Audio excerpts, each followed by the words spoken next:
Coba kita lanjutkan. Surat nomor 34, surat Saba ayat 49 dan 50. Ya. Ini juga didikte Nabi itu. Ku ja'al haku wa ma yubtiul batilu wa ma yu'id. Katakanlah telah datang yang hak. Yang hak yang logis artinya bisa dipikirkan. Tidak memulai yang batil dan tidak yang akan berulang lagi. Kalau yang hak itu sudah datang, yang batil itu tidak ada yang dimulai dan tidak akan berulang. Nek masih berulang berarti dia belum paham. Pengertiannya gitu. Terus kemudian lanjutannya kan juga masih suruh mengatakan, Kul in dolaltu fa innama aldilu ala nafsi. Katakanlah, jika aku sesat, maka aku sesat atas diriku sendiri. Tapi kemudian Mbak ini nada itu fa bima yuhi ilayya rabbi innahu sami'un qarib. Tapi jika aku mendapat petunjuk karena dengan apa yang diwahyukan Tuhanku kepadaku. Nah, ini Nabi suruh mengatakan kalau yang hak itu datang, ya kalau yang hak itu datang tidak akan memulai kebatilan dan juga tidak akan diulangi lagi. Kalau masih diulangi berarti memang dia belum paham. Terus kemudian Nabi suruh mengatakan, jika aku sesat itu ya sesatku sendiri, aku mendapat petunjuk karena wahyu yang saya terima. Innahu sami'un qarib, sesungguhnya Allah itu dia itu maha mendengar lagi dekat.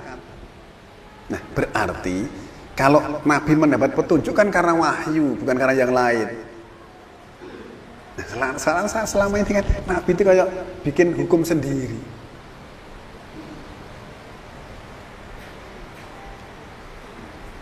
Nah, saudara sekalian, kita harus betul cermat. Sekarang ini sudah saatnya. Nah, Allah mengatakan sudah saatnya itu sudah lama ya. Sejak 1500 tahun yang lalu. Jangan lihat 57 ayat 16 itu loh. Ini sudah sejak ayat ini diturunkan pertama kali dulu sudah diperingatkan.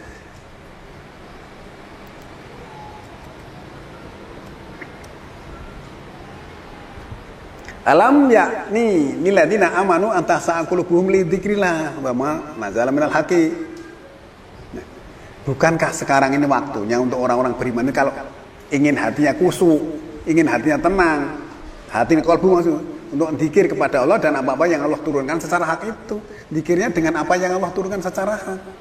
Dengan ayat Al-Qur'an supaya hatinya khusyuk, hatinya tenang maksudnya. Kemudian wala yakunu kalladzina utul kitab dan jangan seperti orang-orang yang diberi kitab zaman dahulu. Jangan seperti fatola alaihimul amadu fakosat qulubuhum, telah panjang waktu atas mereka tapi kolbu mereka itu keras, hati mereka itu keras.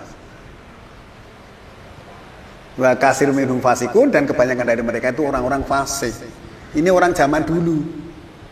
Kok masa kita suruh gitu orang zaman dulu? Nah, selama ini wah ini malah zaman dulu, jadi kebanyakannya fasik.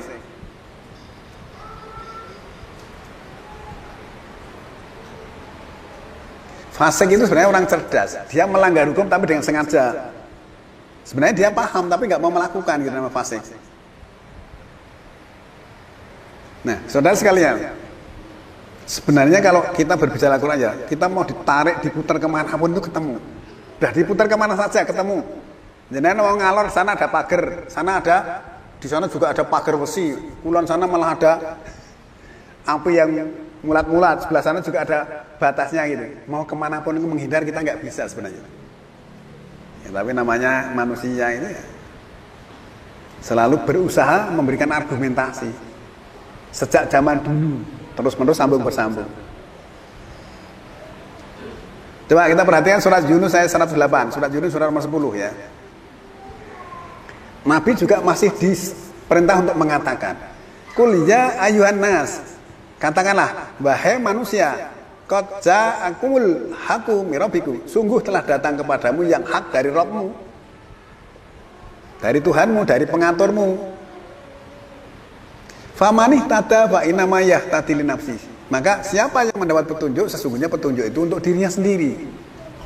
Wa man dhalla, dan siapa yang sesat fa inama yadilu alaiha, maka kesesatan juga untuk dirinya sendiri, atasnya juga. Wa ma ana alaikum biwakil, dan aku Rasul tadi Muhammad sallallahu rasul itu atas kamu itu bukan mewakili, Saya bukan wakilmu. Nah, kok malah kamu mau minta syafaat? Tidak mau mewakili ayat ini. Kenal aja enggak loh. Ini gimana? Wah, itu nanti tahu amalnya itu. Kadang-kadang kan kita justru membingungkan pikiran kita sendiri. Banyak di antara kita yang membodohi pikirannya sendiri tanpa disadari. Jelas-jelas secara logika manapun tidak bisa.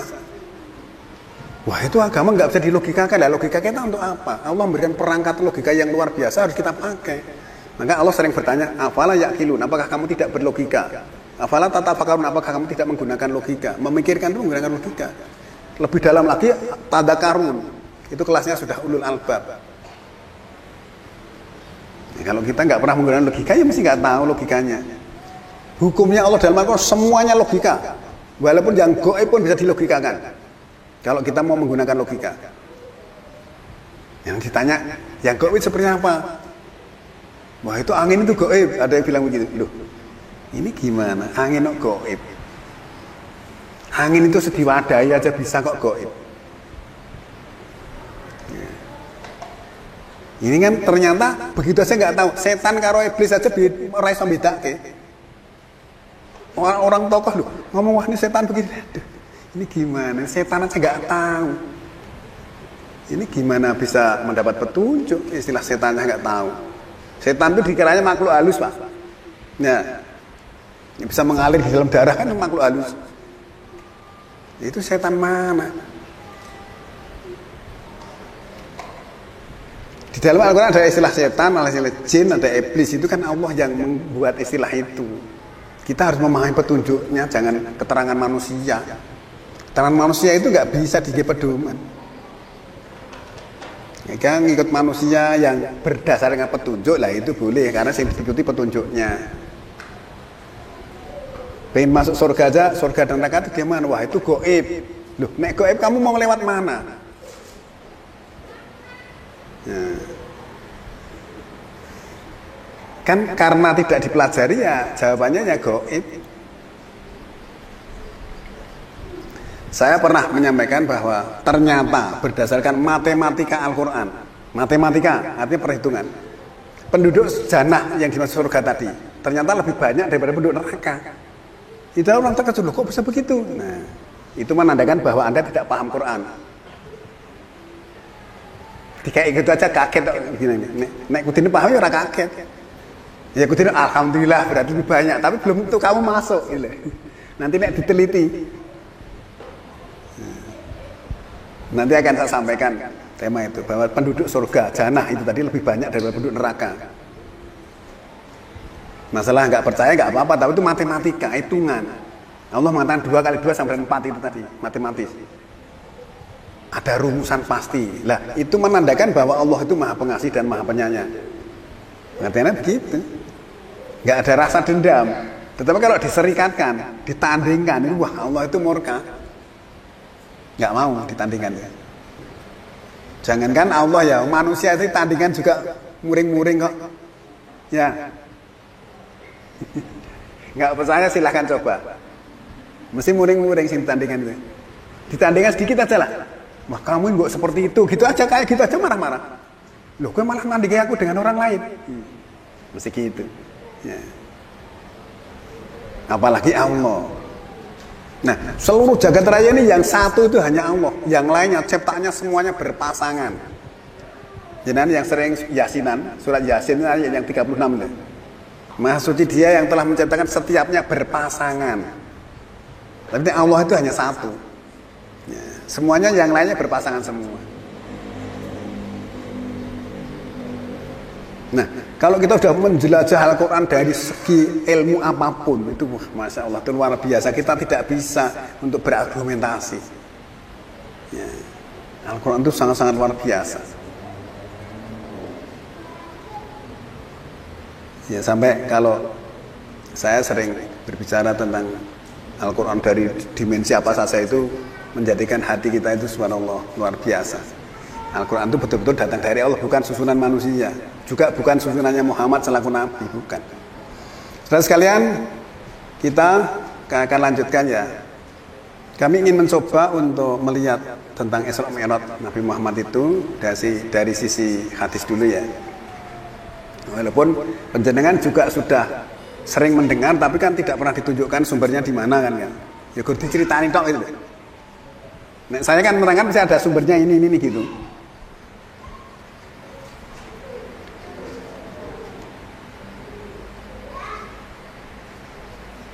Coba kita lihat dulu surat Al-Maidah surat 5 ayat 50.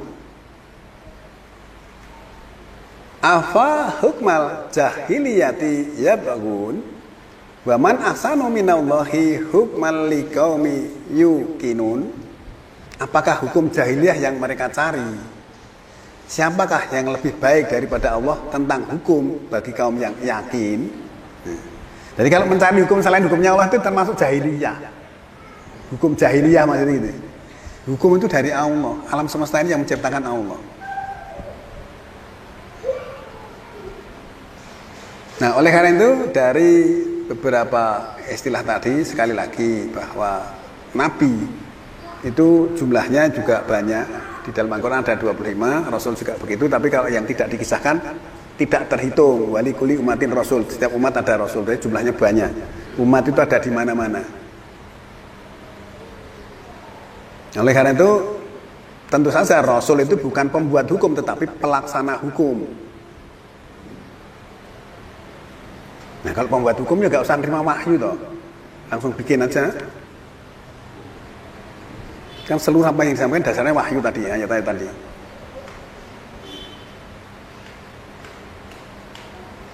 Nah, saudara sekalian, kalau misalnya ya mendapatkan sekelompok masyarakat Islam yang peradabannya masih di bawah rata-rata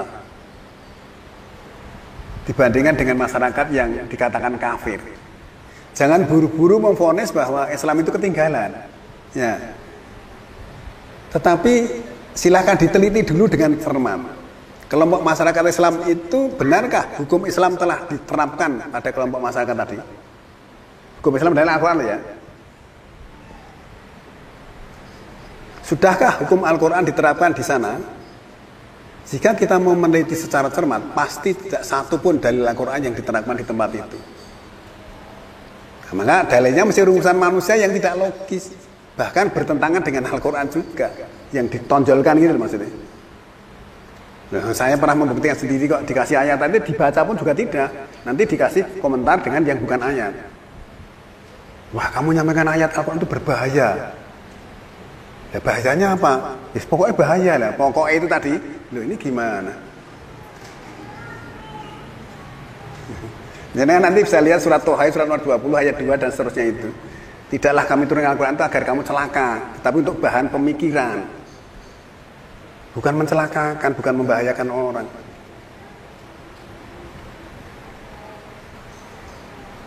Nah, Islam itu sendiri identik dengan Al-Quran. Al-Quran itu ilmiah semuanya saya katakan. Artinya sesuai dengan ilmu pengetahuan tingkat tinggi. Jangan dikatakan tidak ilmiah. Ilmiah itu artinya kan sesuai dengan keilmuan itu maksudnya. Ya, kalau misalnya kita meninjau dari beberapa hal yang itu sangat luar biasa. Justru orang-orang yang meneliti itu malah justru orang-orang yang bukan kiai. Ya, ahli matematika, ahli fisika, ahli astrofisika itu meneliti tentang Al-Quran itu. Dan setelah diteliti secara cermat ternyata susunan dan letaknya ayat-ayat itu, surat-surat itu tidak bisa dirubah. Kalau dirubah itu nanti akan konangan itu, ketahuan. Ini. Ketahuan, dirubah sedikit aja kita bisa tahu. Karena di situ strukturnya itu sudah betul-betul terkontrol dengan rapat oleh ayat-ayat itu sendiri. Kontrolnya mana? Nanti akan saya terangkan pada tema berikutnya. Nah, saudara sekalian, kalau selama ini Isra Mi'raj Nabi itu kan dikatakan menjemput perintah sholat ya. Sholat 5 waktu, betul nggak? Jenengan masih yakin begitu? Bahwa Isra Mi'raj Muhammad itu menjemput perintah sholat. Berarti kan dengan kata lain sebelum Isra Mi'raj itu Muhammad nggak sebelum sholat. Dan Nabi sebelumnya gimana? Nanti orang bilang sholatnya beda mesti gitu loh. Allahnya itu nggak pernah ganti, maksud aturannya beda. Padahal zaman Nabi Nuh juga mengatakan, wahai kaumku, ya, Bertakwalah kepada Allah, sembahlah Dia, ikutilah aku, taatilah aku. Nabi Hud juga bilangnya begitu. Lah bertakwa zaman Nabi Nuh itu berbeda dengan kita. Salat itu arti yang khusus ya, dalam Al-Qur'an itu udah abstrak naon ya. Salat itu jangan diartikan sembahyang. Salat tidak sama dengan sembahyang. Sembahyang itu menyembah Sang Hyang. Itu ajaran lain, ajaran agama lain. Ya salat aja. Salat itu maknanya ya saya mengartikan memuliakan Allah. Nah. Jadi abstrak naon dia dengan dari kata kerja salat. Kemudian yang melakukan salat disebut musholin ya. Itu nanti tercantum di Al-Qur'an pada surat Al-Ma'arij, surat nomor 70 ayat 22. Surat Al-Mudatsir 74 ayat 43. Al-Ma'un 107 ayat 4. Sedang tempat untuk salat disebut musola. Musola itu surat kedua 125. Yang di Ka'bah itu, nah di sini kan ada musola, ada langgar, ada suro. Itu kan susunan manusia. Musola itu ada di dalam Al-Quran surat kedua 125.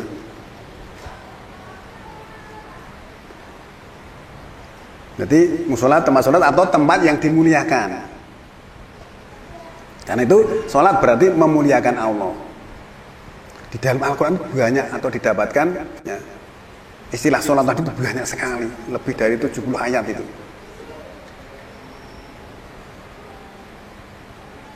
Karena itu sekali lagi bahwa sholat jangan diartikan sembahyang, itu nanti jadi berbeda.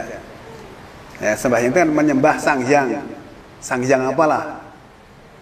Sang Hyang Widiwasa, Sang Hyang Jagatnata, Sang Hyang kan itu udah bahasa dari bahasa lain. Sholat aja. Hakimi sholat, perintahnya gitu. Nah, padahal semenjak Allah menciptakan jin dan manusia itu tujuannya adalah untuk menyembahnya. Surat 5156 itu. Wa ma khalaqtul jinna wal insa illa liya'budun. Tidaklah kami menciptakan jin dan manusia kecuali itu hanya satu-satunya, untuk mengabdi atau menyembah aku. Lah, ekspresi dari penyembahan tadi adalah sholat. Pengertiannya gitu. Nanti wah jangan dikatakan wah itu sholat tapi beda. Loh, itu kan penjenengan hanya menirukan orang lain kan. Nah, ditanya coba dalilnya yang mana? Wah saya sudah nggak tahu kan, berarti menirukan orang. Yang ditiru itu dari dulu juga menirukan orang lain. Kalau diurut itu terus saja juga menirukan orang lain. Lah kamu yang ngajari sama sudah meninggal orangnya. Nah kan kacau kalau begitu karena kita harusnya nggak bisa segitu. Kalau zaman dulu sekolah itu kayak gitu, pakai sabak, pakai grip gitu, tahu nggak? Sekarang tuh kemudian pensil, kemudian pakai ballpoint. Sekarang udah pakai laptop, pakai komputer, jarak jauh sekarang. Gimana? Kan teknologi kita juga harus berkembang sesuai dengan tingkat perkembangan ilmu pengetahuan dan teknologi. Kalau kita tidak, ya mesti ketinggalan. Kalau zaman dulu misalnya, wah itu nanti hari kehancuran total, malaikat Israfil meniup trompet. Ya, tapi setelah itu nggak dilanjutkan karena itu masih macet. Ketika keterangan seperti itu masih macet, lanjutannya masih nggak bisa. Karena apa? Sebenarnya Al-Quran tidak menjelaskan seperti itu. Memang ada yang ditiupkan, tetapi bukan malaikat Israfil. Ya, sampai sekarang nggak ada penjelasannya kan, nanti tiba-tiba kiamat loh. Wong tiupannya aja belum tiba-tiba kiamat. Kan harusnya ditiupkan sampai kehancuran total itu sendiri baru diberdirikan kembali namanya kiamat. Lah, proses kehancuran sampai dengan kiamat itu waktunya itu miliaran tahun. Bukan hanya sehari dua hari. Bagaimana bisa seperti itu? Nah, untuk bisa memahami itu kita harus paham tentang keilmuannya dulu. Oke, itu nanti dibahas dalam tema yang lain lagi ya.